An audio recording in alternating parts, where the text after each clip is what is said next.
Movie review number 1262 is The Unbreakable Boy.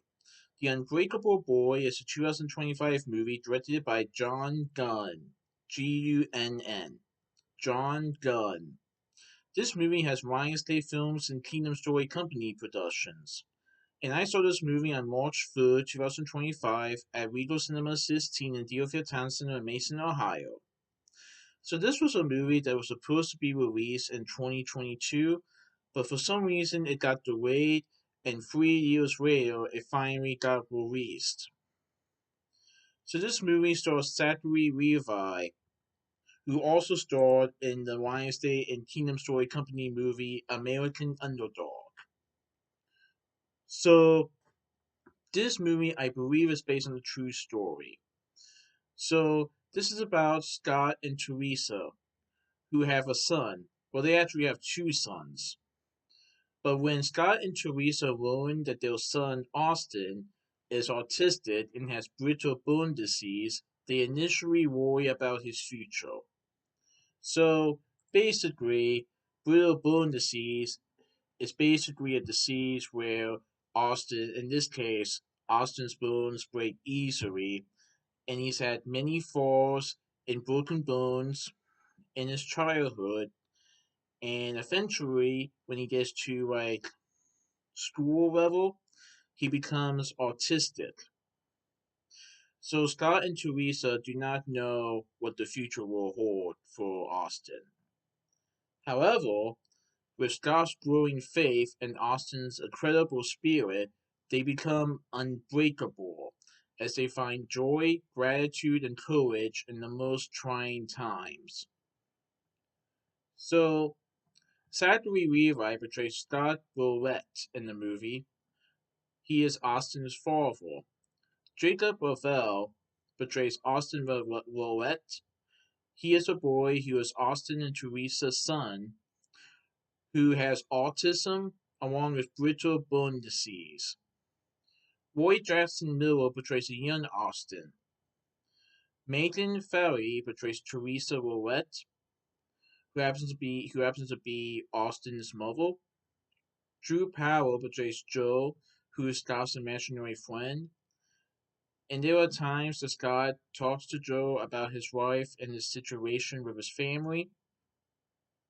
Patricia Heaton portrays Marcia. Amy Acker portrays Rory. Gavin Rowland portrays Logan Roulette, who is also Scott and Teresa's son. Now, unlike Austin, Logan did not have any issues as a child, um, but he still worries about Austin and wants to make sure that he and Austin are okay, along with his mother and father. Pirate Bunch betrays Taro, who happens to be a bully. Peter Facinelli betrays Preacher Rick. Sarah Dean betrays Estra. Todd Terry portrays Dick. Kevin Daniels portrays Ryle.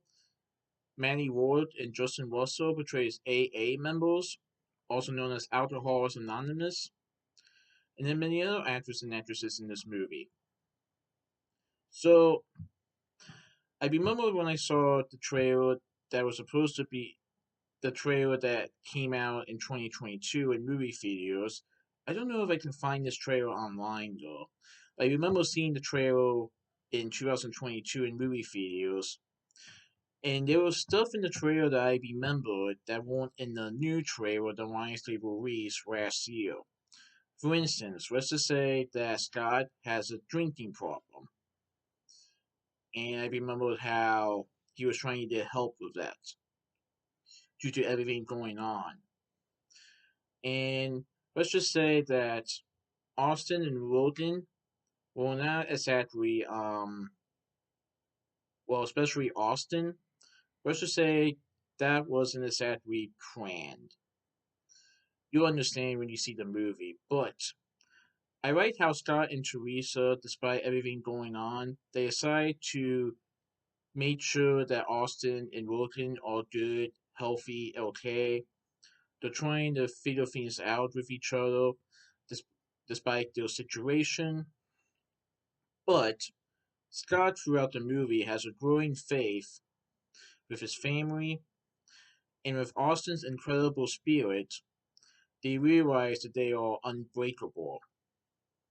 Despite Austin having this disease, he's not letting it stop him from enjoying life. And even though autism, along with this disease, will prove to be a challenge, it's not going to stop Scott and Teresa to trying to raise him like any other child, along with Logan. And even though they're not exactly the perfect family, they're trying to be a family together. It may not have been planned, but this is what they want along the way. So I won't say how it ends, but I do believe that it is based on a true story. Oh yeah, it is based on a true story. I remember some stuff they said at the end about the characters and how they are today, which was nice to hear. But yeah, I thought it was a pretty good movie. I definitely recommend it. And it's really nice to see this movie after I first thought it was going to be released 3 years ago. But yeah, it was pretty good.